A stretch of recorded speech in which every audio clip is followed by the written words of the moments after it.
भी आपने वीडियोस देखी, ये कार्निवल का फेस्टिवल है जो कि एक वेस्टर्न क्रिश्चियन फेस्टिवल है, जो कि क्रिश्चियन जो कंट्रीज़ हैं, मोस्टली यूरोपियन कंट्रीज़ जो हैं, इनमें मनाया जाता है। और ये कोई सिर्फ एक फेस्टिवल नहीं है, यानी ये एक सीज़न ऑफ फेस्टिवल है। मुख्तलिफ सीज़न पूरे दिनों तक, काफ़ी दिनों तक ये चलता है और मोस्टली फरवरी के मिड और मार्च के स्टार्ट तक ये चलता है। मैं अभी स्पेन में मौजूद हूँ, तो मुझे मौका मिला है इन तमाम तर जो छोटे छोटे फेस्टिवल्स हैं इनको एंजॉय करने का। और एक आदत है कि जानने की कोशिश करना कि आखिर इन फेस्टिवल्स की हिस्ट्री क्या। तो ये फेस्टिवल भी एक मजहबी फेस्टिवल है और आपको पता है कि ईसाईयत के अंदर भी लोग रोज़े रखते हैं 40 दिनों के, और उनके जो रोज़े होते हैं उनके अंदर कुछ ख़ास तरह की चीज़ें होती हैं जिनकी इजाज़त नहीं होती, गोश्त खाने की और ड्रिंकिंग की, और उन दिनों कुछ ऐसे फूड्स होते हैं जिनकी इजाज़त नहीं होती। तो ये जो कार्निवल का फेस्टिवल है, ये बेसिकली उन 40 दिन के वो जो रोज़ों का फेस्टिवल है उससे पहले ये फेस्टिवल मनाया जाता है। और इसके अंदर कॉन्सेप्ट ये है कि कार्निवल यानी मीट को रिमूव करना है। इस वर्ड का मतलब ये है कि रिमूव मीट, या मीट को फेयरवेल देना, कि इन दिनों में वो तमाम तर चीज़ें जिनसे उन दिनों में मना किया गया, रोज़ों के दिनों में, तो कार्निवल के दिनों में आप जितना हो सकता है वो तमाम तर चीज़ें खा लें, उन्हें ख़त्म कर दें, जिस हद तक हो सकता है अपना अंदर का रज मार लें। और क्योंकि बाद के जो 40 दिन हैं उनके अंदर आपको उनसे परहेज़ रखना है। तो ये बेसिक फ़िलॉसफी है कि वो जो मीट की कंजम्पशन है ना, उन दिनों में उसको रोकना है और इन दिनों में ख़त्म करना है। और उसके साथ ही साथ जो है वो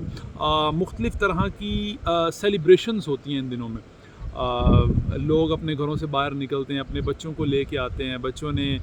कोई डोरेमोन बना हुआ है, कोई कार्टून बना हुआ है, और बच्चों ने डिफरेंट तरह के कॉस्ट्यूम्स पहने हुए होते हैं। ख़ुसूसन जो कॉस्ट्यूम जो सबसे ज़्यादा मशहूर हैं वो जानवरों के कॉस्ट्यूम्स हैं, यानी जानवरों का गोश्त खा लिया अगर, तो अब उनके जो सींग हैं, किसी ने अपने सर पे सींग पहने हुए हैं, कोई शेर बना हुआ है, कोई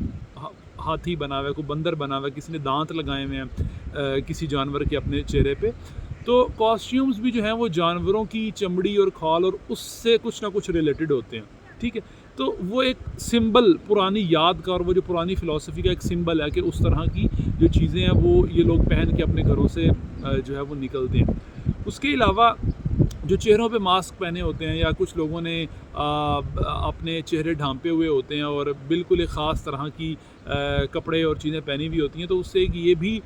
मैसेज ये लोग देने की कोशिश करते हैं कि हम अपनी इनफरादियत को, यानी अपनी इंडिविजुअलिटी को ख़त्म कर रहे हैं, और एक समाजी यूनिटी, ओवरऑल सोशल यूनिटी जो है वो आपको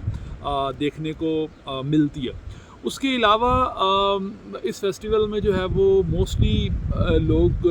जो आते हैं, वो तैयार हुए हुए जो आते हैं, वो किसी ने कुछ ऐसे कॉस्ट्यूम पहने हुए कि किसी का सर बहुत बड़ा है, किसी का पेट बहुत बड़ा है, किसी के होंठ बहुत बड़े हैं, किसी की नाक बहुत लंबी है किसी कॉस्ट्यूम में। तो वो भी बेसिकली एक सोशली तौर पे